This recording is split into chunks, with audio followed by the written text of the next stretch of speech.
A'udzu billahi minasyaitonir rajim. Bismillahirrahmanirrahim. Alhamdulillahi rabbil alamin wa afdhalus salati wa atammut taslim ala khatamil anbiya'i wal mursalin sayyidina Muhammadin wa ala alihi wa ashabihi ajma'in. Allahumma salli wa sallim wa takarram wa tahannan ala sayyidina Muhammad sahibit taj wal mi'raj wal buraq wal alam, man jismuhu mu'attar mutahhar munawwar, man ismuhu marfu'un maktubun 'ala al-lawhi wal qalam, badrid duja wa nuril huda jaddul hasanain wa ibnu dhabihain Muhammadiz zain. Ya ayyuhal mustaquna li jamalihi sallu alaihi wa sallimu alaihi. Allahumma salli wa sallim wa barik ala sayyidina wa habibina wa syafi'ina wa qurrati ayunina Muhammadin sallallahu alaihi wasallam. Thumma amma ba'du. Alhamdulillah, segala puji bagi Allah subhanahu wa ta'ala yang memberikan kita nikmat sehat, nikmat afiat, sehingga kita bisa melanjutkan pembacaan kitab Syama'il Muhammadiyah pada malam Jumat kali ini. Dan alhamdulillah kita sudah sampai ke bab yang ke 20, bab yang ke 28. Sebelum kita lanjut, kita kirim Fatihah dulu kepada penulis kitab ini, yaitu Al-Imam At-Tirmidzi.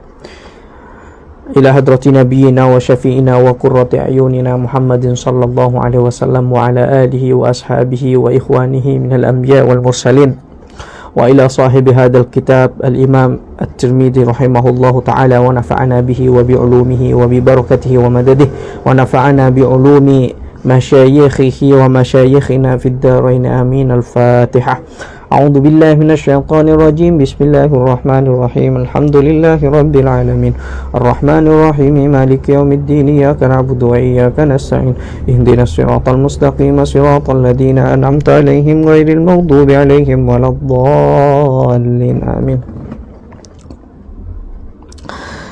Bismillahirrahmanirrahim. Bab ma jaa fi qauli Rasulillah sallallahu alaihi wasallam. Bab yang nomor 28 menjelaskan tentang bacaan Rasulullah sallallahu alaihi wasallam sebelum makan dan sesudah makan. Apa sih yang dibaca Kanjeng Nabi Muhammad sallallahu alaihi wasallam sebelum beliau makan dan setelah beliau makan? Nah, untuk apa kita tahu ini? Untuk kita teladani, untuk kita ambil pelajaran dengan hidup kita. Apabila sesuai dengan apa yang diajarkan oleh Rasulullah Sallallahu Alaihi Wasallam, tentu hidup kita akan tentram, nyaman, tenang. Kenapa?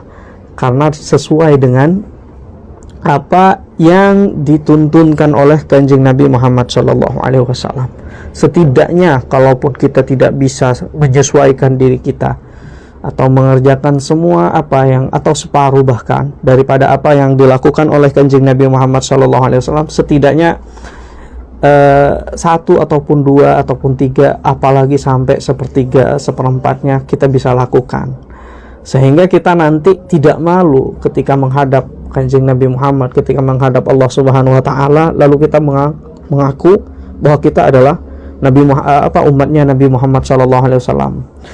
Nah, karena kita mempunyai bukti, ketika kita raport kita nanti diberikan kepada kita, lalu kita punya aduan bahwa catatan ini saya pernah melakukan ini, apa yang diajarkan oleh Kanjeng Nabi, pernah melakukan ini, pernah kalau minum duduk seumpamanya, kalau makan baca bismillah, sebelum makan baca bismillah dulu, setelah makan baca alhamdulillah, sehingga kalaupun kita nanti mengaku di depannya Allah Subhanahu wa Ta'ala bahwa saya adalah umatnya Nabi Muhammad, itu tidak malu.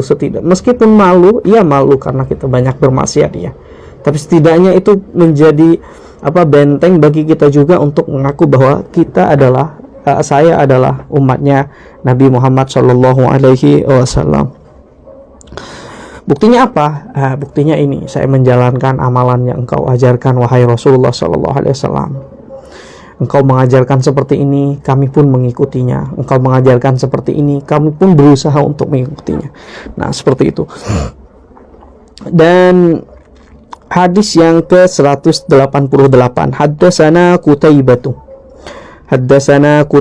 Haddatsana Ibnu Lahi'ata an Yazid bin Abi Habibin an Rashidin al-Yafi'i an Habib bin Ausin an Abi Ayyub al-Ansari. Qala Abu Ayyub al-Ansari ini, sebagaimana kita ketahui bahwa Abu Ayyub al-Ansari merupakan sahabat Ansar yang pertama kali mewakafkan rumahnya untuk Rasulullah SAW tatkala beliau hijrah ke kota Madinah. Ya, Rasulullah selama beberapa hari sebelum bilik-bilik para istri beliau itu dibangun di samping-samping Masjid Nabawi. Setelah membangun Masjid Nabawi, beliau bermukim selama beberapa hari di rumahnya Abu Ayyub al-Ansari. Abu Ayyub al-Ansari berkata, kunna indan nabiyyi yauman. Suatu ketika saya bertamu ke rumahnya Rasulullah SAW. Saya datang ke rumahnya Kanjeng Nabi atau bersama Kanjeng Nabi di rumah beliau. Nah, faqurriba ta'amun. Kemudian Rasulullah SAW itu menyodorkan makanan. Falam ara ta'aman kana a'zama. Nah,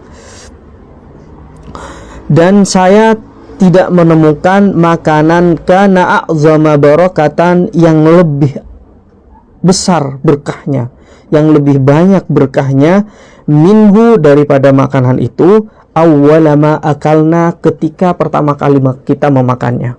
Jadi kata Abu Ayyub al-Ansari mengatakan bahwa pertama kali kita duduk makan, saya merasakan seakan-akan makanan ini sangat diberkahi oleh Allah. Awal-awal sangat diberkahi oleh Allah Subhanahu wa taala. Wala aqalla barakatan fi akhirih. Dan entah kenapa, kata Abu Ayyub, ketika di akhir kami hendak di hujung kami makan, di akhirnya kami sangat barokahnya itu berkurang. Yang awalnya kita makan, meskipun makan banyak, nambah ini nambah itu, makanannya tetap seakan-akan tak berkurang gitu. Kenapa? Karena diberkahi, merasa cukup gitu. Sedikit untuk orang banyak, kalau diberkahi bisa cukup, seperti itu.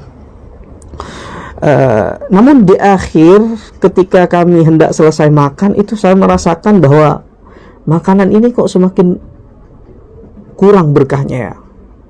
Semakin kesini kok cepat habis gitu, kata Abu Ayyub al-Ansari. Faqulna, kemudian kami pun bertanya kepada Rasulullah, apa sih yang menyebabkan itu ya Rasulullah? Ya Rasulullah, kaifa hada? Bagaimana ini bisa terjadi? Ada apa?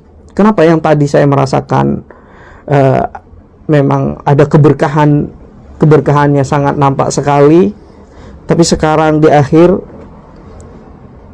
di penghujung kita makan ini kok berbeda dengan yang pertama, kata Abu Ayyub al-Ansari. Qala, Rasulullah pun menjawab, inna zakarna smallahi hina akalna. Karena Abu Ayyub al-Ansari, ketika di awal kita makan, kita membaca basmalah, menyebut nama Allah Subhanahu wa ta'ala. Ternyata di tengah-tengah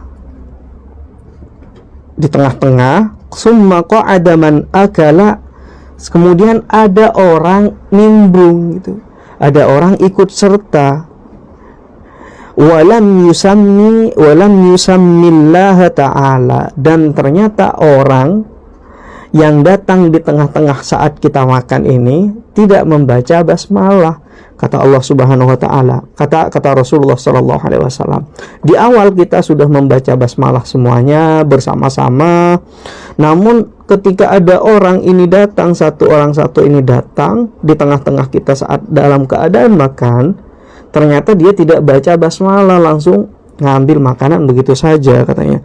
Fa'akala ma'ahu syaiton. Oleh sebab itu, kenapa di akhir itu kita merasakan kurang berkahnya?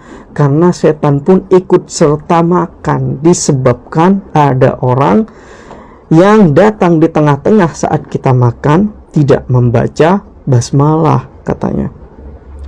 Dan di dalam hadis lain pun dijelaskan oleh Rasulullah sallallahu alaihi wasallam, kullu amrin zibalin la yubda'u bi bismillah fahuwa aqta atau ajzam atau aktar. Nah, sesuatu yang perkara itu dianggap penting lalu tidak dimulai dengan bacaan basmalah, lalu tidak dimulai dengan membaca bismillah, fahuwa aqta ay qalilul barakah, dia akan sedikit berkahnya, akan dikurangi berkahnya. Meskipun makanannya itu banyak, tapi tidak diawali dengan pembacaan bismillahirrahmanirrahim, maka rasanya pada kita itu kurang kenyang. Padahal yang kita makan itu banyak. Kenapa? Karena pada hakikatnya setan pun ikut serta makan dengan kita. Sehingga karena setan meskipun tidak nampak pada kita, nasinya tidak berkurang seakan-akan, cuma berkahnya itu sudah diambil oleh setan yang sampai kepada kita itu sedikit berkahnya. Makanya makan banyak cepat lapar. Nah, seperti itu. Padahal makannya banyak gitu. Karena nggak baca bismillah. Nah, seperti itu. Kata Abu Ayyub Al-Ansari ketika beliau menceritakan, dan Rasulullah pun memerintahkan kepada kita untuk supaya setiap kita makan itu membaca bismillah. Nah, nanti dijelaskan kalau seandainya kita lupa, bagaimana? Seandainya kita lupa nih, tidak baca basmalah di awal, lalu di tengah-tengah kita atau berjalan berapa menit setelah kita makan, ternyata kita ingat, ya Allah, saya belum baca basmalah. Lalu diajarkan juga oleh Kanjeng Nabi Muhammad, oleh Rasulullah SAW untuk membaca doa yang nanti insya Allah akan diajarkan oleh Rasulullah SAW. Oke, kalau seandainya nih orang mau makan dan dia dalam keadaan junub, ataupun dia dalam keadaan haid, ataupun dia dalam keadaan nifas, lalu bagaimana? Karena Al-Quran itu bagian dari Bismillah itu bagian daripada Al-Quran. Al-Quran dimulai dengan bacaan bismillah. Menurut Imam Syafi'i, bismillah itu bagian daripada ayat Al-Quran, bagian daripada ayat surat Al-Fatihah. Gitu. Lalu bagaimana ketika seseorang yang dalam keadaan junub, kan nggak boleh baca Al-Quran? Nah, ulama kemudian sebagaimana dikatakan oleh Al-Imam An-Nawawi dan juga Imam Ghazali dalam kitab Ihya-nya mengatakan bahwa seseorang boleh tetap disunahkan baik dalam keadaan junub ataupun dalam keadaan nifas ataupun dalam keadaan haid, tetap disunahkan kalau dia mau makan untuk membaca bismillahirrahmanirrahim dengan niatan dia tidak sedang membaca ayat daripada ayat Al-Quran, seperti itu, cuma membaca bismillah saja. Lalu kemudian begini, ada orang bertanya seumpamanya, kalau seandainya nih kita makan bersama-sama dan yang membaca basmalah itu cuma satu orang. Nah, yang membaca basmalah itu cuma satu orang. Apakah sudah mewakili? Kalau seandainya ada orang bertanya seperti itu, ada ungkapannya Imam Syafi'i yang menjawab hal ini dan dikutip oleh Al-Imam Al-Bajuri dalam sarahnya, mengatakan bahwa sudah cukup cukup bagi seseorang yang makan bersama-sama satu orang saja yang membaca basmalah, seperti itu. Tapi tidak mungkin kan cuma satu orang saja yang membaca basmalah. Cuma untuk menepis setan agar supaya tidak ikut serta, itu cukup satu orang saja. Ketika kita makan bersama, cukup satu orang saja yang membaca basmalah, dia akan menangkal setan itu ikut serta makan dengan orang yang makan bersama tersebut. Nah, kalau seandainya membaca semuanya, itu lebih baik, itu lebih bagus. Nah, tadi orang yang datang kepada Rasulullah SAW dan datang juga kepada Abu Ayyub Al-Ansari, dia datang ketika di tengah-tengah saat Rasulullah SAW dalam keadaan makan dengan Abu Ayyub Al-Ansari. Nah, tentunya kalau sudah di tengah-tengah, Rasulullah dan juga Abu Ayyub Al-Ansari itu sudah baca bismillah. Maka dengan datangnya orang ketiga ini di tengah-tengah saat Rasulullah makan, dia tidak membaca basmalah, sehingga di akhir Rasulullah makan itu rasa kurang berkahnya. Kenapa? Karena ada orang yang tidak kebagian bismillah yang pertama kali dibaca oleh Rasulullah. Ternyata dia datang langsung makan begitu saja tanpa membaca bismillah lagi gitu. Artinya dia tidak masuk kepada bagian orang yang tadi, kalau seandainya sekelompok orang itu membaca bismillah cuma satu orang, sekelompok orang makan gitu, 5 orang semuanya yang membaca bismillah cuma satu saja, maka setan tidak akan ikut serta makan dengannya kalau dia dalam keadaan bersama-sama. Lalu seandainya ada datang lagi bertambah, ada 5 orang nih makan, udah baca bismillah, semuanya baca bismillah ataupun satu orang baca bismillah, lalu di tengah-tengah saat kita makan ada orang satu datang gitu, lalu tidak baca bismillah, maka di situ setan mempunyai kesempatan masuk melalui jalur satu orang ini, untuk mengurangi keberkahan makanan tersebut. Mudah-mudahan bisa dipahami.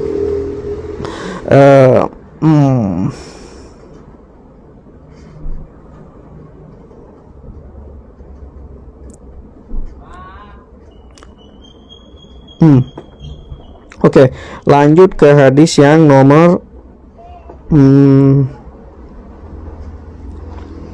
189. Hadis nomor 89.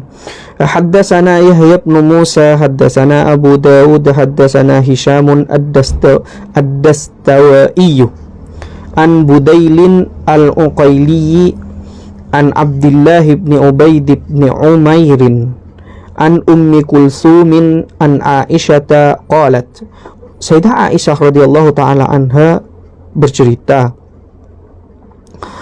ketika beliau bersama Rasulullah, qala Rasulullah sallallahu alaihi wasallam, beliau bercerita bahwa Rasulullah itu pernah bersabda, iza akala ahadukum, ini yang saya jelaskan tadi, iza akala ahadukum, kalau di antara kalian itu makan, fanasiya ayyazkurallaha, dan ternyata di awal-awal kita sebelum makan kita lupa baca bismillah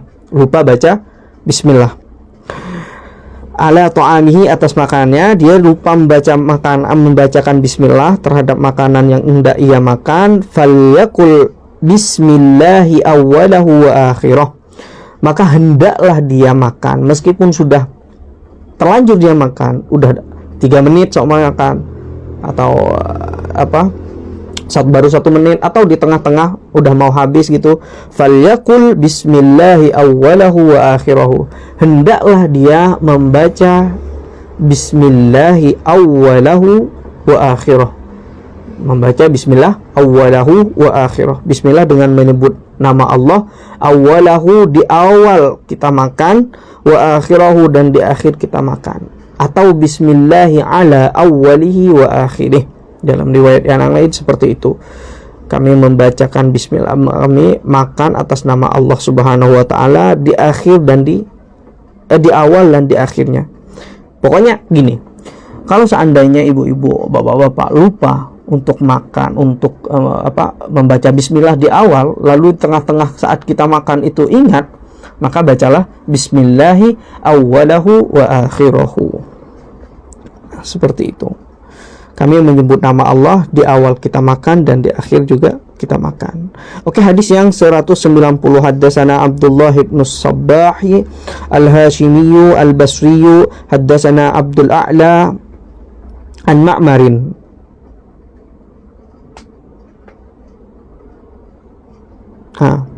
an Ma'marin an Hisham ibn Urwata an abihi an Umar bin Abi Salamata annahu dakhala ala Rasulillah sallallahu alaihi wasallam. Umar putra dari Abu Salamah. Umar putranya Abu Salamah. Abu Salamah ini siapa? Abu Salamah ini istri dari Ummu Salamah yang kemudian nanti suami daripada Ummu Salamah yang kemudian nanti menjadi istri Rasulullah SAW ketika beliau setelah hijrah ke kota Madinah.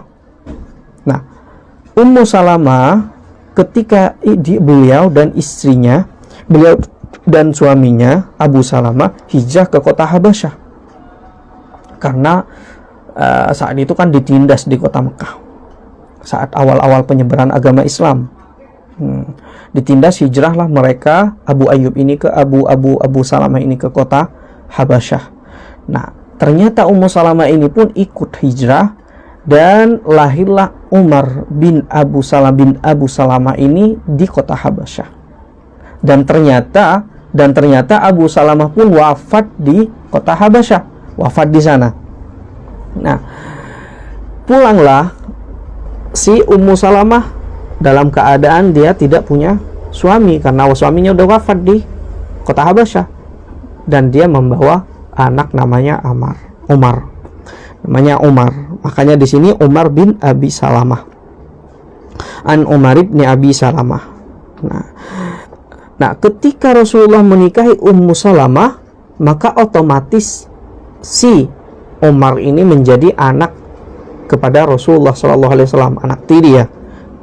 Rabib, dikatakan Rabib dalam bahasa Arabnya, itu anak tiri kepada Rasulullah SAW. Nah, suatu ketika karena itu merupakan anak kepada Rasulullah atau anak dari anak istrinya Rasulullah yaitu Ummu Salamah, ya Rasulullah anggap sebagai memperlakukannya sebagaimana anak sendiri. Lalu datanglah Umar kecil ini kepada Rasulullah SAW saat Ummu Salamah mungkin sedang menghidangkan makanan kepada Rasulullah. Datanglah si Umar kecil ini dan dipanggil oleh Rasulullah SAW, udnu ya bunayya, mendekatlah wahai anakku, kata Rasulullah SAW.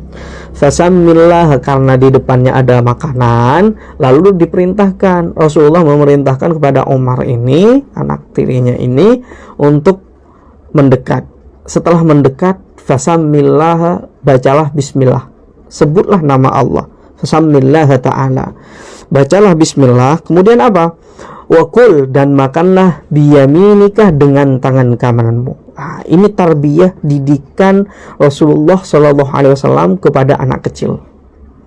Dipanggilnya di awal-awal cung, bukan seperti itu, enggak. Wah ya bunayya, wahai anak terkasihku, gitu. Udnu, katanya, mendekatlah kamu. Fasammillah, dan bacalah bismillah, wakul biyaminik, kemudian setelah membaca bismillah, makanlah dengan tangan kananmu. Tangan kanan ini dari kata awal katanya dari al-yumn.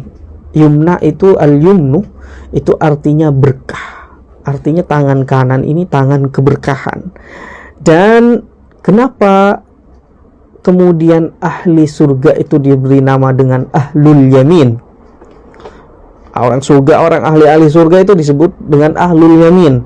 Dan ahlul shimalnya, ahlul yamin itu bagian kanan, kelompok kanan gitu. Dan kelompok kirinya siapa? Ahlul shimal itu siapa? Syaitan. Nah, seperti itu. Maka biasakanlah makan, didik anak-anak kita yang masih kecil itu untuk makan dengan tangan kanan kita. Meskipun dia kidal, barangkali bisa makan dengan tangan apapun kalau sudah dibiasakan. Butuh latihan memang butuh latihan. Maka Rasulullah SAW, fakul biyaminik, makanlah dengan tangan kananmu. Wakul mimma yalik, dan makanlah apa yang ada atau yang makanan yang paling dekat denganmu. Nah, ini kalau makanan seperti ini, makanannya itu kan biasanya kalau Arab kan nasi kebuli kan, nasi kebuli ya. Itu kan sama aja semuanya. Yang sebelah sini sama, yang sebelah sini sama, di sebelah sini pun sama. Makanlah yang paling dekat daripadamu. Yang paling dekat itu yang di depan kita. Nah, kalau seandainya hidangannya itu bermacam-macam, seumpamanya gimana? Yang ada sambal, ada lauk pauknya, ada ikan bandeng seumpamanya, ada ikan ikan mujailah atau ikan kembung atau ikan lele dan seterusnya. Lalu gimana nih?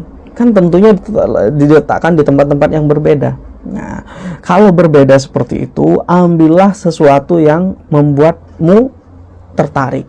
Baik itu yang di sana, mimma yalik. Mimma yalik itu bisa diartikan juga apa yang ada di depanmu. Jangan kamu melengos ataupun melihat terhadap punya orang lain, padahal itu makanannya sama. Kalau berbeda-beda, mimma yalik, apa yang sesuai, bisa diartikan mimma yalik ini apa yang sesuai denganmu. Makan apa yang sesuai denganmu, yang tidak membuat dirimu mudarat, makanlah itu, kata Rasulullah Shallallahu Alaihi Wasallam. Nah, di sini ketika fasammillah, Imam Hujjatul Islam ketika menjelaskan hadis ini, Imam Syafi'i,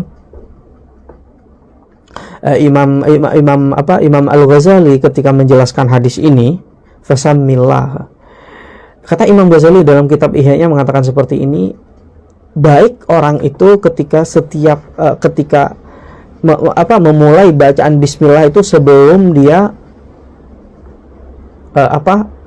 suapan pertama.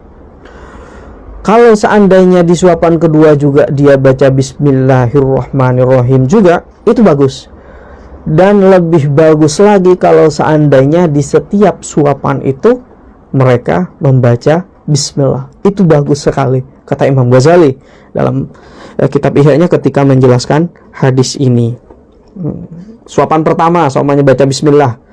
Suapan kedua baca bismillahirrahmanirrahim. Suapan ketiga baca bismillahirrahmanirrahim. Dan lebih bagus lagi, lebih baik lagi kalau seandainya di setiap suapan itu membaca bismillah, karena di setiap suapan itu akan diberkahi oleh Allah Subhanahu wa taala. Berbeda dengan orang yang cuma membaca bismillahirrahmanirrahim ketika ketika di awal. Nah, artinya apa? Artinya dalam keadaan makan pun dia tetap ingat terhadap Allah Subhanahu wa taala. Dan baca bismillah ini Bismillahirrahmanirrahim, dia menunjukkan kepada kekhususan, yakni maksudnya dengan namamu ya Allah aku memakan, atas dasar kehendakmu ya Allah aku makan ini. Artinya mempunyai kekhususan, dia memberi keistimewaan terhadap makanan itu dengan menyebut nama Allah Subhanahu wa taala. Dan juga salah satu mazhab Syafi'i, salah satu ulama dalam mazhab Syafi'i, Al-Ubadi kalau tidak salah, menyampaikan bahwa bagus juga seseorang, dianjurkan juga seseorang apabila mau makan itu membaca Bismillahilladzi la yadurru ma'asmihi syai'. Membaca apa? Bismillahilladzi la yadurru ma'asmihi syai'un wa huwa ala kulli syai'in qadir. Dengan namamu ya Allah, zat yang la yadurru, tidak yadurru, tidak ada sesuatu yang mudaratinya, ma'asmihi syai'un, apabila disebutkan namanya. Jadi tidak akan seseorang itu kalau memulai sesuatu dengan bacaan bismillahirrahmanirrahim, maka sesuatu yang dilakukan dengan membaca bismillah itu tidak akan terkena musibah, tidak akan tertimpa musibah, tidak akan terdapat mudaratan dan seterusnya, seperti itu. Makanya tadi kan hadisnya kullu amrin dibalin la yubda'u bi bismillah fa huwa aqta'u ajdam wa aqta'. Nah, seperti itu. Sesuatu yang tidak dimulai, sesuatu yang dianggap penting lalu tidak dimulai dengan pembacaan bismillah, menyebut nama Allah, tidak didasarkan atau tidak dikembalikan kepada Allah dan bergantung kepada Allah, fahuwa ajdam, maka sesuatu itu akan qalilul barakah, sedikit keberkahannya. Maka jangan salahkan siapa kalau seandainya kita sebab melakukan sesuatu itu karena kita tidak membaca bismillah tertimpa musibah semuanya. Naudzubillah, mudah-mudahan kita semuanya dijauhi daripada mara bahaya dan musibah. Wa kul biyaminik wa kul mimma yalik, dan makanlah apa yang menjadi atau membuatmu enak. Oke, lanjut kepada hadis 191. Haddatsana Mahmud bin Ghailan haddatsana Abu Ahmad Az-Zubairi haddatsana Sufyanu an Abi Hashim an Ismail ibn Riyah an abihi Riyah ibn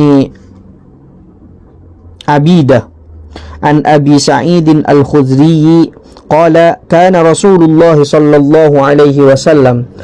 Suatu ketika Rasulullah sallallahu alaihi wasallam, Abu Sa'id Al-Khudri bercerita, suatu ketika Rasulullah sallallahu alaihi wasallam di setiap Rasulullah sallallahu alaihi wasallam itu selesai min ta'amihi, daripada makannya, idza faragha min ta'amihi, setiap Rasulullah itu selesai daripada makan, qala, beliau bersabda, beliau mengatakan atau beliau membaca doa apa? Alhamdulillahilladzi at'amana wa saqana wa ja'alana minal muslimin. Alhamdulillahilladzi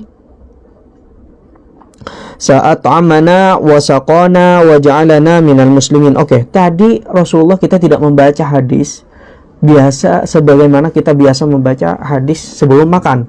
Contohnya seperti apa? Allahumma barik lana fima razaqtana wa qina azabannar. Bismillahirrahmanirrahim, sebagaimana dalam kitab Al-Azkar, Azkarnya Imam Nawawi. Kalau di situ dijelaskan dari hadis-hadis yang diriwayatkan oleh Amr bin Al-As. Bunyinya gimana? Kalau seseorang hendak mau makan, maka bacalah Allahumma barik lana fima razaqtana wa qina azabannar. Bismillahirrahmanirrahim. Baru kemudian baca bismillah. Ulama kemudian, kenapa Imam Tirmidzi tidak menyebutkan hal itu? Mungkin karena hal itu, hadis tersebut ada sisi dhaifnya, ada lemahnya, ada pincangnya. Oleh sebab itu tidak disebutkan dalam kitab Syama'il Muhammadiyah ini. Cuma memang ada hadis yang menjelaskan bolehnya seseorang membaca Allahumma barik lana fi ma razaqtana wa qina adzabannar. Berbeda dengan orang-orang yang mengatakan bahwa orang yang selalu membaca doa sebelum makan itu adalah perkara bid'ah. Itu kata siapa? Semakin orang membanyak baca doa sebelum makan, itu semakin bagus. Jangan katakan dalil tidak ada dalilnya. Jangan katakan Rasulullah itu tidak pernah melakukan. Itu bukan dalil. Bahkan Rasulullah meninggalkan sesuatu pun itu dalil. Rasulullah meninggalkan sesuatu itu dalil. Gitu. Oke. Tadi kalau seandainya Rasulullah SAW dan Rasulullah ketika sudah makan, apa yang dibaca? Kalau tadi kan Rasulullah sebelum makan baca apa? Baca Allahumma barik lana fima razaqtana wa qina azabannar. Ya Allah, berilah keberkahan kepada kami fima razaqtana, terhadap apa yang telah Engkau berikan kepada kami, limpahkan kepada kami, wa qina, dan cukupkanlah bagi kami dan jagalah diri kami azabannar, daripada siksa api neraka. Lalu baca Bismillahirrahmanirrahim. Nah, setelah makan Rasulullah baca apa? Alhamdulillahilladzi at'amana wa saqana wa ja'alana minal muslimin. Alhamdulillah, segala puji bagi Allah Subhanahu wa taala, alladzi, zat yang at'amana, telah memberikan makanan terhadap kami, wa saqana, dan telah memberikan minuman terhadap kami, wa ja'alana, dan telah menjadikan kepada kami minal muslimin, wa ja'alana minal muslimin, bagian daripada orang-orang yang berserah diri atau orang-orang yang muslim. Nah, ini doa yang dibaca setelah selesai makan. Selesai makan, Rasulullah sudah selesai makan gitu, cuci tangan, atau sebelum cuci tangan, intinya sudah habis makanan itu, baca Alhamdulillahilladzi at'amana wa saqana wa ja'alana minal muslimin. Nah, hadis selanjutnya menjelaskan haddatsana Muhammad bin Bashar, haddatsana Yahya bin Sa'id, haddatsana Saur bin Yazid, an Khalid bin Ma'danah, an Abi Umamah qala. Abi Umamah bercerita, karena Rasulullah sallallahu alaihi wasallam ketika idza rufi'at, ketika diangkat al-maidatu, wadah daripada hidangan makanan tersebut, min baini yadayhi, daripada diangkat dari depan Rasulullah SAW, diangkat, sudah diangkat sama tuan rumahnya, soalnya diambil karena sudah selesai semuanya makan, Rasulullah pun udah makan, maka diangkatlah. Nah, setelah diangkat itu, kalau yang tadi sudah selesai makan, setelah diangkat gitu,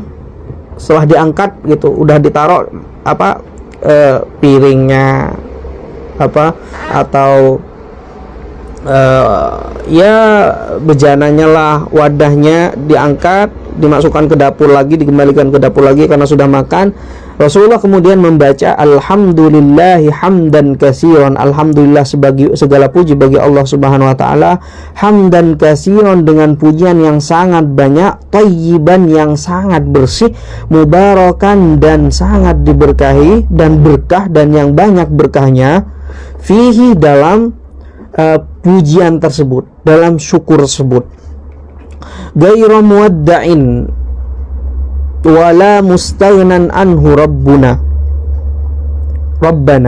Thayyiban ini apa? Syukur yang bersih itu seperti apa sih? Syukur yang bersih atau memuji terhadap Allah atau bersyukur kepada Allah Subhanahu wa taala yang bersih itu seperti apa? Suci, jernih, bersih. Itu tidak karena unsur riya, tidak karena ingin dilihat seseorang, tidak karena ingin dipuji oleh seseorang. Itu thayyiban, yang bersih, yang jernih.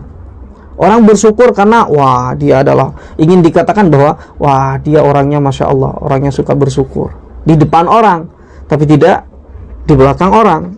Padahal Allah selalu berada di hadapannya. Nah, seperti itu.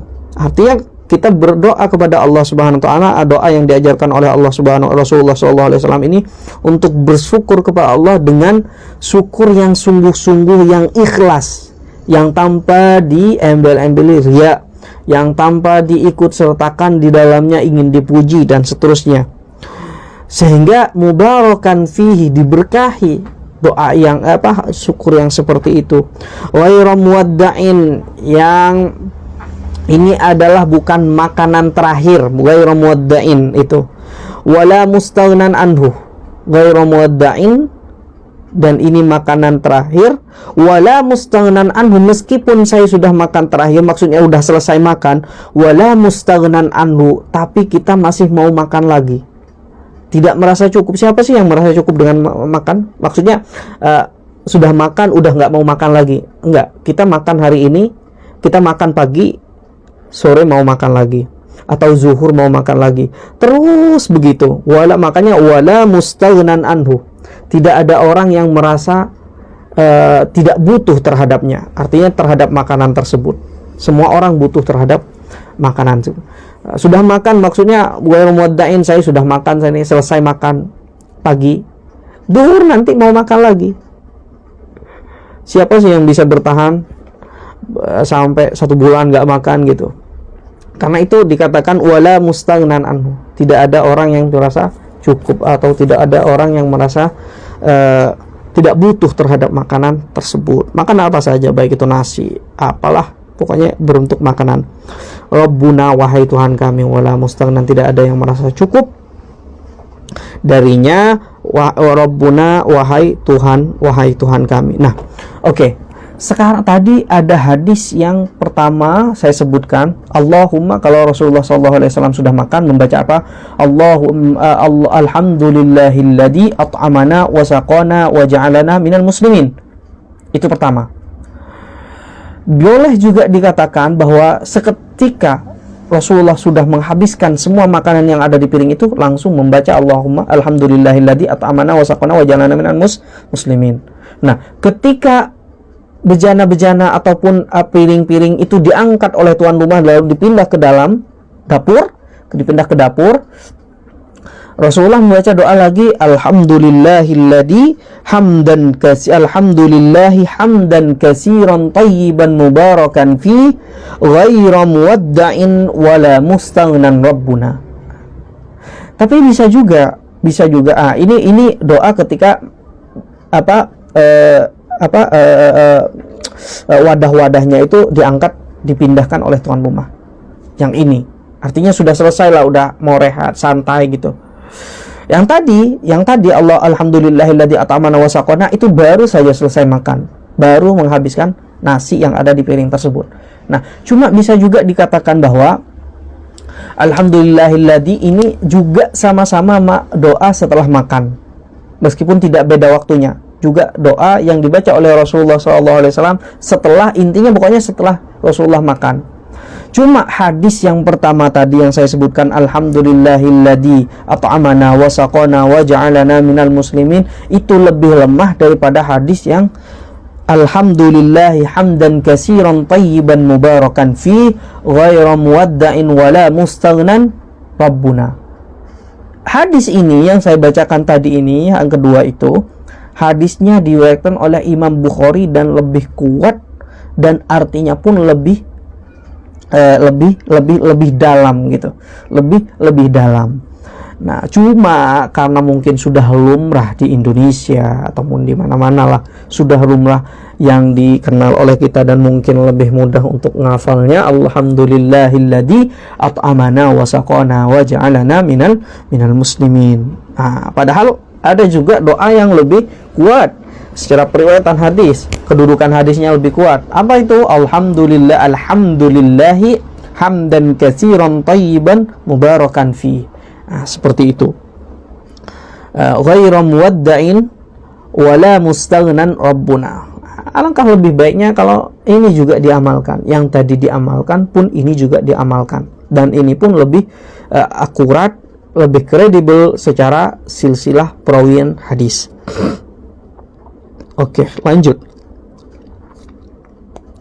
Hadis yang 193. Haddatsana Abu Bakrin Muhammad bin Abana Haddatsana Waqi'un an Hishamin ad-Dastawai an Budail bin Maisarata al-Uqaili an Abdullah bin Abid bin Umairin. Wah, sulit bacanya. An Ummi Kulsumin an Aisyah qalat, ini juga diriwayatkan oleh Sayyidah Aisyah berkata, kana nabiyyu Rasulullah SAW itu pernah ya'kulut ta'ama, pernah makan fi sittatin, berkelompok dengan 6 orang, makan berkelompok dengan orang min ashabihi, daripada sahabatnya Rasulullah SAW. Nah, Rasulullah itu kronologinya gini, Rasulullah makan bersama 6 sahabatnya. Kebetulan saat itu Sayyidah Aisyah melihatnya dari balik tirai atau tanpa tirai, karena mungkin hadis ini terjadi atau kejadian ini terjadi sebelum diturunkannya hijab atau ayat hijab yang mewajibkan ummahatul mu'minin itu tidak boleh tampak daripada sahabat-sahabat Rasulullah, harus berbicara dengan di balik hijab. Nah, seperti itu. Faja'a, kemudian datang faja'a a'rabiyun, orang Badui, orang kampung lah, orang pegunungan gitu. Orang pegunungan kan orang kampung, datang kepada Rasulullah SAW, mungkin nyelonong aja gitu, gabung dengan 6 sahabat Rasulullah dan Rasulullah. Fa'akalahu bilukmataini, yang tadi mereka makan asik, enak, meskipun sedikit kok nikmat sekali, kenyang mereka. Datang orang ini, orang Arabi, orang kampung ini, kemudian makan cukup 2 kali suapan saja. Kenapa ini kemudian? Faqala Rasulullah SAW, kenapa kok cuma padahal tadi nampaknya banyak, kelihatannya banyak, kok cuma cukup untuk 2 suap saja? Kemudian Rasulullah pun bersabda, faqala Rasulullah SAW, law samma lakafakum, kalau seandainya engkau wahai orang Arabi, orang Badui, orang gunung, orang kampung, tadi kau pas saat mau makan itu membaca Bismillah, lakafakum, maka engkau akan merasa cukup, maka engkau akan makan sampai kenyang. Gitu kata Rasulullah. Ternyata kamu tidak membaca Bismillah, maka seakan-akan makanan itu dikurangi, maka makanan itu dikurangi keberkahannya oleh Rasulullah SAW, maka cuma jadi 2 suapan saja, kata Rasulullah SAW.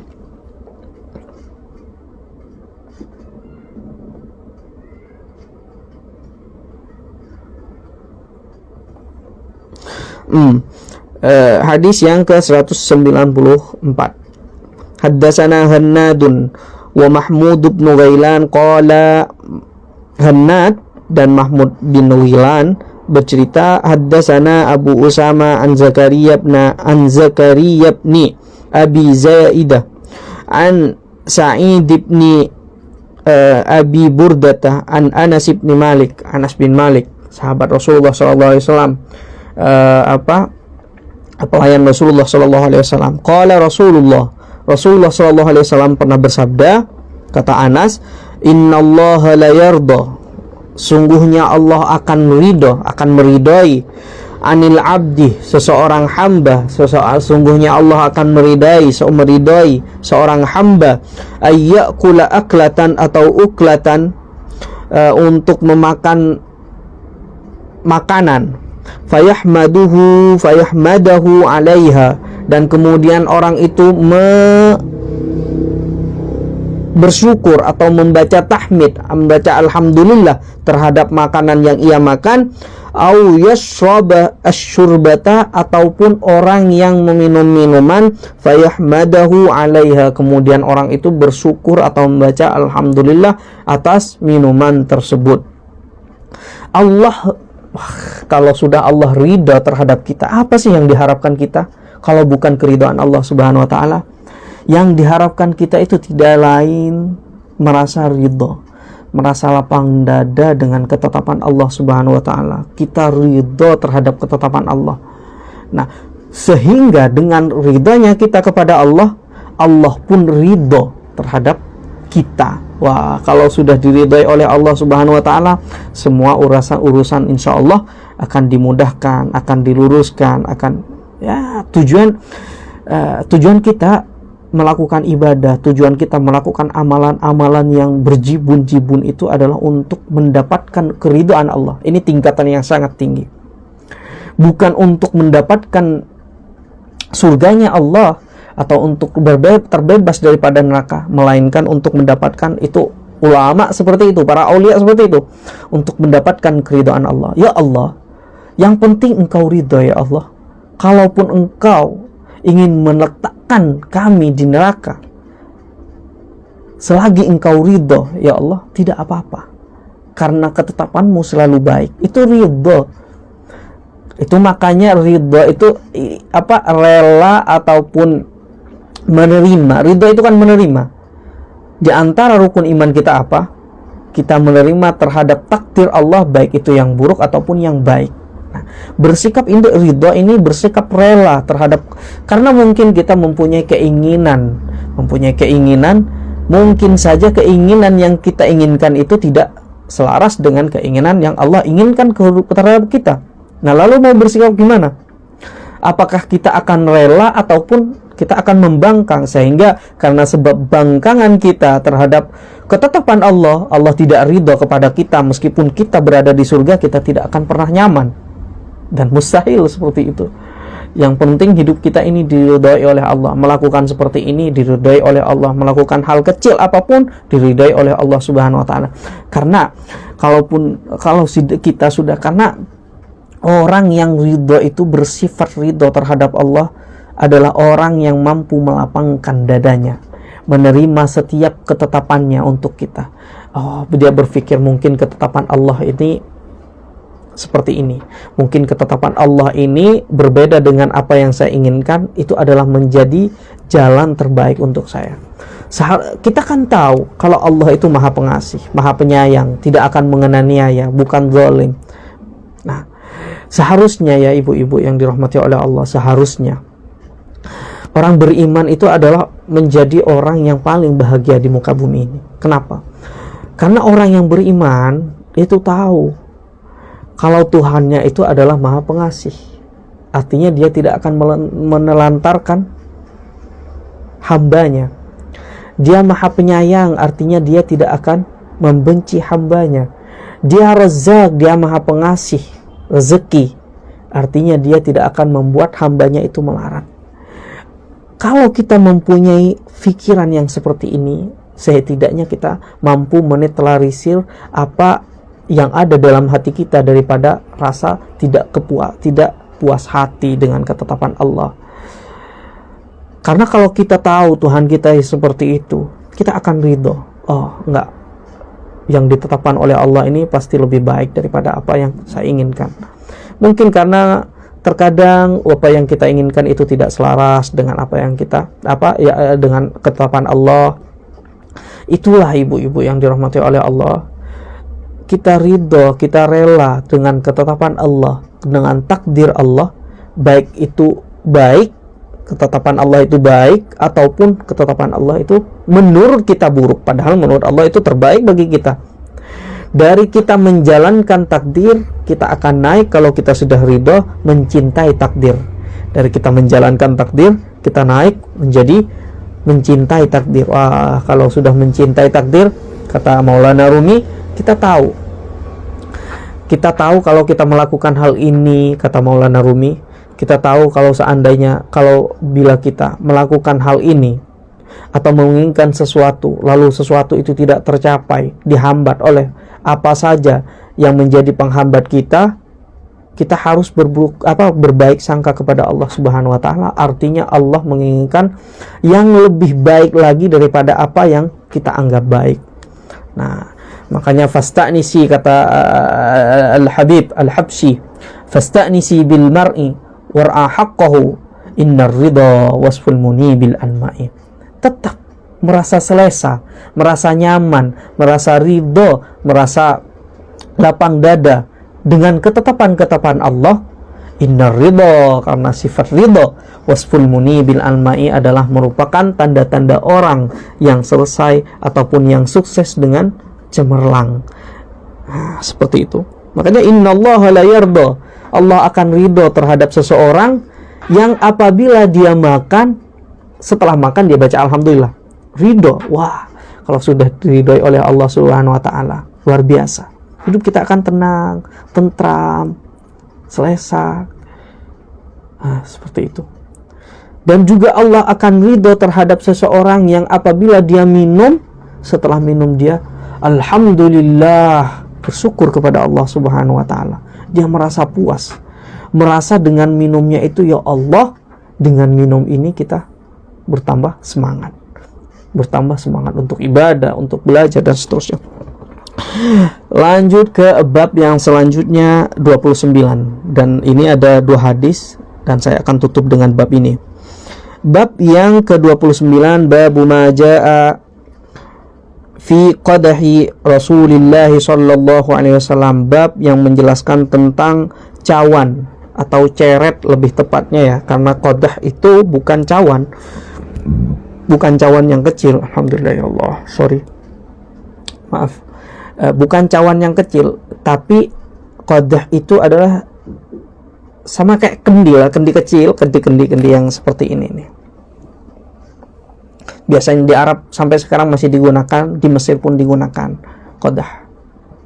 Itu apabila ditaruh air di dalamnya, kalau dia terbuat dari tanah liat, dia akan dingin airnya, sejuk airnya. Ataupun dia terbuat dari kayu atau bambu, dia apabila didiamkan setengah hari, dia akan dingin airnya. Yang awalnya panas akan menjadi dingin. Seperti itu. Nah, yang diinginkan di sini bukan cawan kecil, tapi lebih dekat pada ceret mungkin ya. Yang digunakan oleh Rasulullah untuk minum. Hadis yang ke-195. Haddatsana Al-Husain bin Al-Aswadi Al-Baghdadi, haddatsana Amr bin Muhammad, haddatsana Isa bin Tuhmana an Sabitin qala. Sabit bercerita, akhraja ilaina, suatu ketika Anas bin Malik, akhraja ilaina Anas bin Malikin, Anas Malik itu mengeluarkan kepada kita qadaha, ceret ataupun cawan untuk minum, qadaha khashabin, yang terbuat daripada kayu, kayak kayu atau batok yang sudah dibersihi, tahu batok kan, yang sudah dibersihi gitu, atau berbentuk seperti kendi lah gitu, seperti itu. Qadah ataupun ceret yang dari kayu, dia kayak batok lah gitu, walidan, tebal. Nah, dia cawan ataupun ceret yang terbuat daripada kayu yang tebal, mudabbaban bihadidin, yang ditempel bihadidin, dengan hadid, dengan besi. Maksudnya ditempel ini apa sih di sini? Mungkin gini ya, mungkin kan ini diceritakan di sini siapa yang mengeluarkan, Anas bin Malik yang mengeluarkan itu. Nah, Anas bin Malik ini mengeluarkan kepada Sabit untuk dilihat oleh Sabit. Nih cawan Rasulullah yang digunakan untuk minum Rasulullah Shallallahu Alaihi Wasallam. Nah, karena cawan itu mungkin sudah retak, sudah ada udah terbelah sedikit gitu. Ya namanya juga kayu kan. Kalau lama dipakai dia semakin membengkak seperti itu. Maka diikatlah dengan hadid, dengan besi oleh Sayyidina Anas bin Malik biar agak awet seperti itu. Biar kalau ditaruh air lagi, dituangkan ke dalamnya air, airnya pun tidak meremes gitu, tidak keluar. Nah, seperti itu. Jadi di sini karena di hadis yang lain Rasulullah SAW dijelaskan bahwa Rasulullah itu tidak suka memakai untuk minuman itu yang berbentuk besi, tidak. Maka di sini hadis yang mudabbab bil hadid ini, yang ditempel ataupun diikat dengan besi ini, lebih pada perbuatannya Anas bin Malik. Artinya memang tadinya kendi Rasulullah ataupun cawan minumnya Rasulullah itu terbuat daripada khasab, daripada kayu, murni kayu gitu, kayak batok gitu, yang sudah dibersihkan. Nah, tebal, tapi karena dia mungkin pecah ataupun udah pecah-pecah, maka diikatlah dengan kayu. Diikatlah dengan hadid,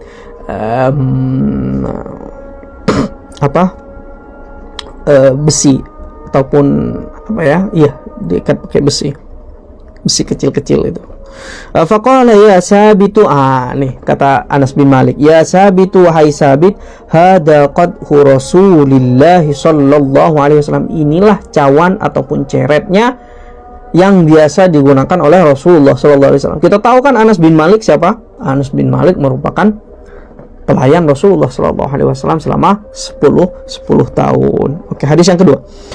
Hadis yang nomor 197. Haddatsana Abdullah ibn Abdurrahman amba'ana Amr ibn Asimin amba'ana Hammad ibn Salamata amba'ana Humaidun wa Sabitun. Humaid dan Sabit bercerita an Anasin, dari Sayyidina Anas lagi. Qala, Sayyidina Anas berkata, laqad saqaitu. Nih, kalau pelayan Rasulullah enaknya kayak gini. Dia bercerita kebiasaan-kebiasaan Rasulullah. Laqad saqaitu, sungguh saya telah menuangkan Rasulullah terhadap Rasulullah sallallahu alaihi wasallam bihadal qadhi. Menuangkan apa?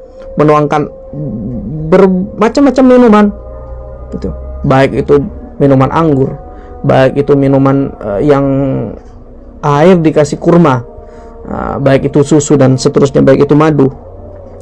Bihadal qadahi, sungguhnya saya telah menuangkan kepada Rasulullah sallallahu alaihi wasallam dengan cawan ini. Kata Anas bin Malik, dia mengeluarkan cawan lalu menunjukkan dengan cawan ini. Saya selalu kalau menuangkan minuman Rasulullah itu, baik itu minum susu ataupun minum asal atau asal itu madu, saya menggunakan cawan ini. Kata yang cawan yang tadi terbuat dari kayu itu. Bihadal qadhi asyaraba kullah, semua jenis minumannya, semua jenis minuman Rasulullah sallallahu alaihi wasallam. Berupa apa? Al-ma'ah, berupa air. Jadi menggunakan cawan itu. Wan nabiza, dan anggur yang sudah dicampur dengan air atau sudah di-jus, itu nabiz. Nabiz ini nanti ada pembahasan fikih sebenarnya. Nabiz ini masalah minuman nabiz itu bisa perasan. Nabiz itu bisa 3, bisa perasan anggur, atau bisa jus anggur, atau bisa jus kismis, atau bisa jusnya jus kurma. Atau kalau saat itu kan nggak ada alat untuk ngejus, jadi kurma direndam semalam gitu, semalaman direndam, direndam dalam air, lalu kalau sekarang direndam malam semuanya, keesokan harinya diminum. Demikian juga zabib. Tapi dan demikian juga anggur. Tapi kalau dia terlalu lama-lama direndam, dia akan memabukkan. 2 hari semuanya, 3 hari dia akan memabukkan karena dia akan keluar busa di atasnya, maka dia akan memabukkan. Nah, intinya nabiz ini lebih pada zat yang didiamkan. Karena Rasulullah mendiamkan anggur semuanya ataupun kurma ataupun zabib selama 1 malam. Zat itu didiamkan atau difermentasi gitu ya, atau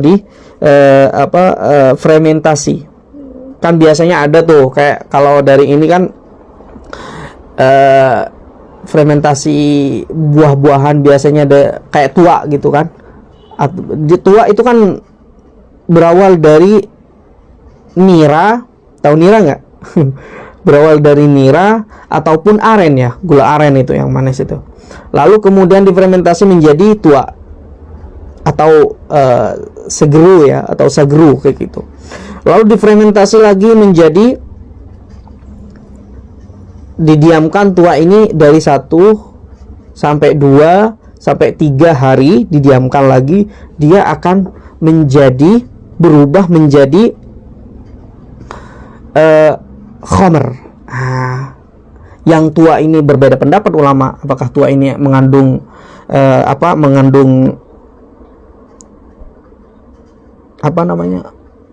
mengandung etanol atau alkohol atau tidak. Ada yang mengatakan tidak, ada yang mengatakan iya.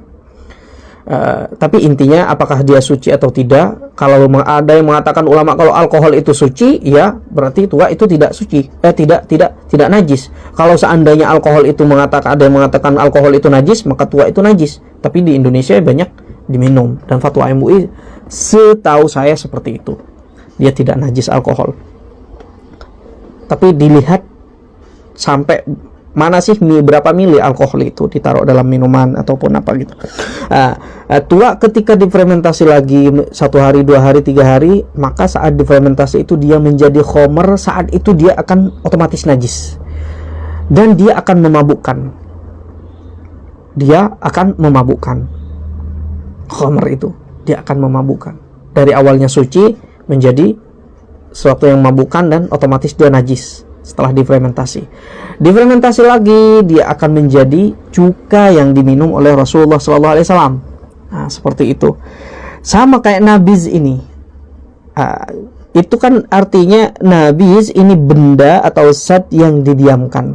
Kalau kita kan ada nira, ada aren, berubah menjadi tuak, dari tuak menjadi khamr, setelah difermentasi menjadi cuka. Dan ketika menjadi cuka ini bisa digunakan untuk obat-obatan, bisa digunakan untuk dijadikan lauk bahkan oleh Rasulullah, bisa digunakan untuk apalah, dia sudah halal lagi, sudah suci lagi, seperti itu.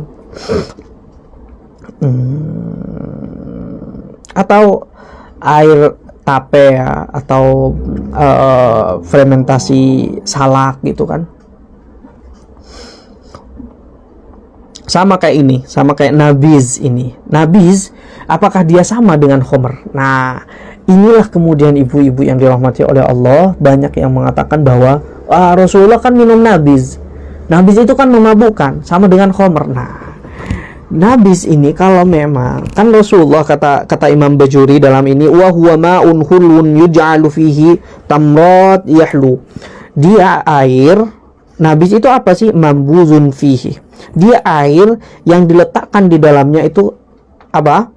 Tamrot, jenis-jenis kurma, terus zabib ataupun anggur, lalu didiamkan untuk supaya airnya itu menjadi manis karena serapan daripada menyerap rasa manis yang ada dalam anggur ataupun tamr tersebut ataupun kurma tersebut. Wa kana yumbazu lahu, dan Rasulullah sudah biasa yumbazu lahu mendiamkan, baik itu kurma dicampur dengan air, mendiamkan awwalal lail di permulaan malam maghrib gitu, wa yashrabu minhu idza asbaha, dan diminum oleh Rasulullah ketika sudah menjelang atau sudah masuk subuh gitu. Artinya didiamkan dalam satu malam. Nah, kalau seandainya bisa didiamkan lagi satu malam lagi ataupun satu hari tambah satu hari, maka bisa jadi nabiz itu menjadi khomer dan memabukkan. Seperti itu. Fa in baqiya minhu syai'un saqahul khadima illam yakhaf minhu iskaron. Nah, perhatikan nih. Fa in baqiya, jika ada sisa minhu daripada nabi tersebut, syai'un sedikit, saqahul khadima, sesuatu dia tersisa, ada sisanya, saqahul khadima, maka pelayan seperti Anas bin Malik itu meminumnya. Jika illam yakhaf, jika dia tidak takut dengan sisa Rasulullah itu yang sudah lebih waktunya, seumpamanya udah lebih satu malam, bahkan satu malam satu hari. Nah, illam yakhaf, kalau dia takut, illam yakhaf minhu iskaron, jika dia tidak takut memabukkan hal itu, nabiz itu atau zat yang didiamkan itu memabukkan. Tapi kalau akhirnya takut memabukkan, maka haram baginya untuk ini. Wa illa amara bisabbihi, jika lebih daripada masa atau jangka waktu yang seperti itu, maka Allah Rasulullah SAW menyuruh untuk membuangnya, takut memabukkan terhadap khadimnya. Itu nabiz ya. Itu pembahasan fikih panjang lebar, apakah nabiz itu termasuk dari khomer atau khomer dari nabiz dan seterusnya. Intinya nabiz itu adalah bentuk minuman yang cara membuatnya seperti yang saya jelaskan tadi, didiamkan dulu lalu diminum. Ibu coba dah, ibu-ibu, bapak-bapak coba. Biasanya teman-teman kan di masjid itu naruh kurma, didiamkan selama satu hari, taruh dalam kulkas, didiamkan satu hari gitu, atau satu malam, untuk ketika dia buka dia diamkan sampai nanti ketika dia sahur baru diminum. Demikian juga ketika dia baru setelah sahur, dia diamkan lagi kurma, ditaruh dalam air dan diminum ketika dia buka. Nah, seperti itu, dan itu sehat. Dan kata Al-Imam Al-Bajuri, dia menambah stamina, menambahkan kekuatan bagi seseorang, baik laki-laki ataupun perempuan. Nah, seperti itu. Wal asalah, itu apa tadi? Berupa apa? Berupa air. Maka kidah ataupun kadah ataupun cawan ataupun ceret Rasulullah SAW itu digunakan untuk minum apa saja. Air, berupa air. Digunakan untuk berupa apa? Nabiz sudah saya jelaskan. Wal asala, dan juga madu, digunakan untuk madu. Wal labana, dan juga digunakan untuk minum laban. Artinya semua minuman Rasulullah SAW menggunakan cawan yang disebutkan oleh Sayyidina Anas bin Malik yang terbuat daripada khashab. Khashab itu kayu artinya. Wallahu ta'ala alam bisawab. Itu saja mungkin yang dapat kami sampaikan, dan insyaallah pertemuan yang akan datang akan masuk kepada bab yang ke-30, menjelaskan tentang buah-buahan yang disukai atau yang disenangi atau yang dimakan oleh Kanjeng Nabi Muhammad SAW. Sampai di sini dulu, barangkali ada yang mau dipertanyakan atau mau ditanyakan atau mau dibincangkan, dipersilahkan ibu-ibu.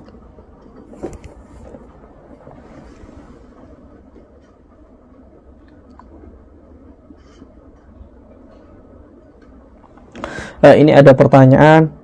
Afwan Ustadz, izin bertanya, apabila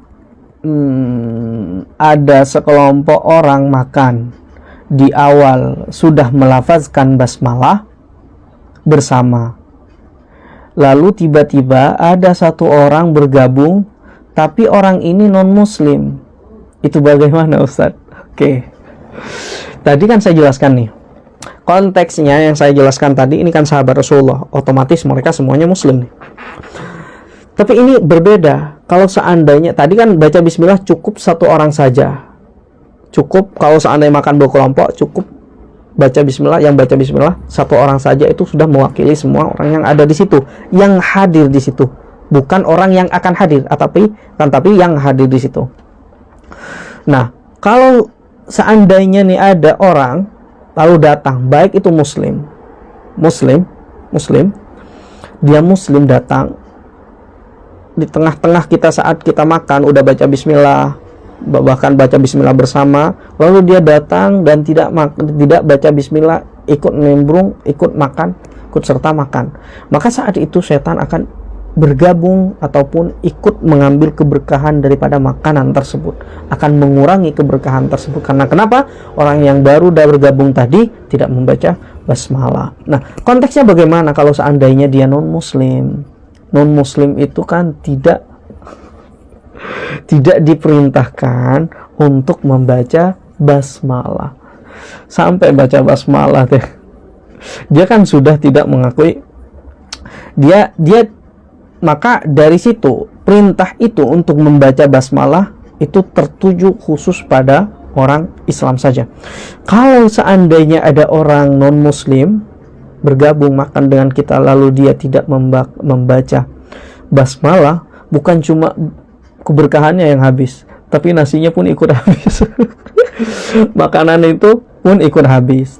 Cuma setan di situ tidak ada hubungannya, karena setan itu ingin menyesatkan siapa? Anak cucu Adam yang muslim, yang mukmin dia.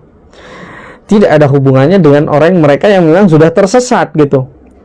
Dia orang yang non muslim itu, dia tidak mengambil keberkahan terhadap keberkahan itu sendiri, keberkahan makanan, tapi dia mungkin mengambil terhadap makanan yang kita makan, tapi tidak mengurangi daripada keberkahannya.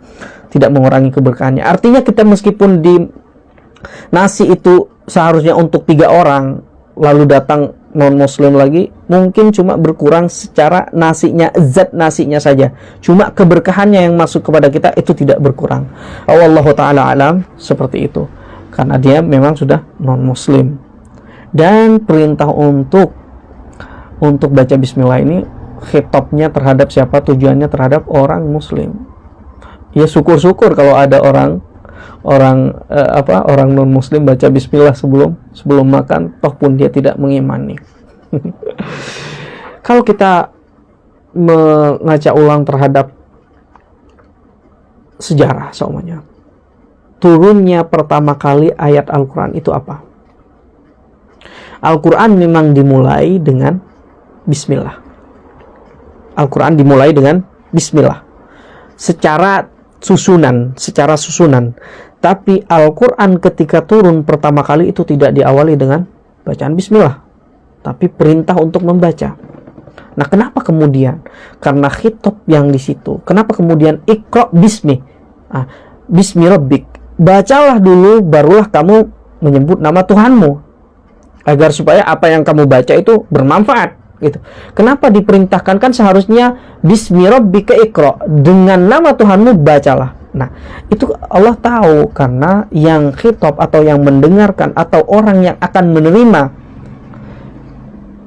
perintah tersebut, iqra, membaca tersebut adalah orang masih belum berserah diri kepada Allah, orang belum beriman kepada Allah. Makanya baca dulu kalian, nanti kalau sudah tahu pengetahuan bismi rabbika, maka bacalah sesuatu pengetahuan itu bismi rabbika dengan menyebut nama Allah Subhanahu wa taala. Artinya apa? Artinya di sini orang itu tidak disebutkan bismi rabbika karena orang yang mendengarkan itu bukan muslim pada sebelumnya. Kalau seandainya dia sudah muslim, bisa saja bismi rabbika, dengan nama Tuhanmu kamu membaca. Nah, tapi di sini perintah dulu, iqra dulu, baca dulu bismi rabbika, sehingga kamu nanti menerima terhadap apa yang kamu baca. Kalau itu benar bismi rabbika, maka bacalah itu untuk mengokohkan imanmu, bismi rabbika, dengan nama Tuhanmu. Tapi gini loh, setiap kita melakukan sesuatu, kalau kita sudah muslim nih, sudah beriman, apakah kita dianjurkan ketika baca bismillah itu, kan itu ada sesuatu yang disembunyikan kan? Saya ingin mengerjakan sesuatu dengan nama Allah. Saya ingin mengerjakan sesuatu bismillah. Seperti itu. Ada yang seperti itu. Apakah lebih utama saya mengucapkan mana lebih utama saya mengucapkan saya ingin melakukan ini, saya ingin makan, lalu saya baca bismillah, atau saya baca bismillah dulu baru saya baca saya makan. Seperti itu. Meskipun saya makannya ini disembunyikan, ditakdir, disembunyikan, tidak diucapkan, tapi yang diucapkan bismillah. Lebih utama mana, yang tadi dengan yang nomor 2? Maka ulama mengatakan lebih utama orang itu mengedepankan nama Allah daripada apa yang dia ingin kerjakan. Berbeda dengan konteksnya dengan Iqra bismi rabbikal ladzi khalaq. Karena kita sudah beriman, kita sudah muslim, maka bismi dengan nama Allah itu memberi kekhususan bahwasanya tidak dengan nama yang lain saya memulai sesuatu.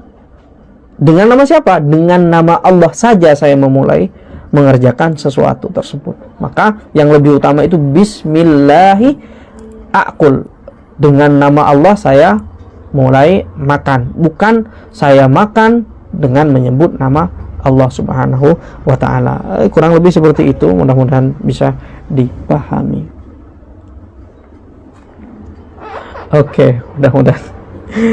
Ada pertanyaan lagi sebelum saya tutup, karena di sini sudah masuk jam 9.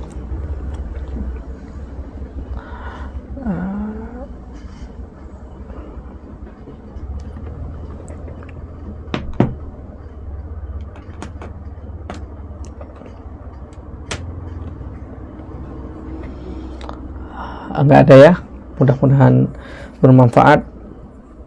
Dan jika ada sabqul lisan, jika ada kesalahan daripada apa yang saya sampaikan, maka itu adalah dasar dari kebodohan saya. Jika ada benarnya, jika ada manfaatnya apa yang saya sampaikan, dan itu memang murni daripada Allah Subhanahu wa ta'ala yang Allah datangkan melalui saya dan wasilah saya. Dan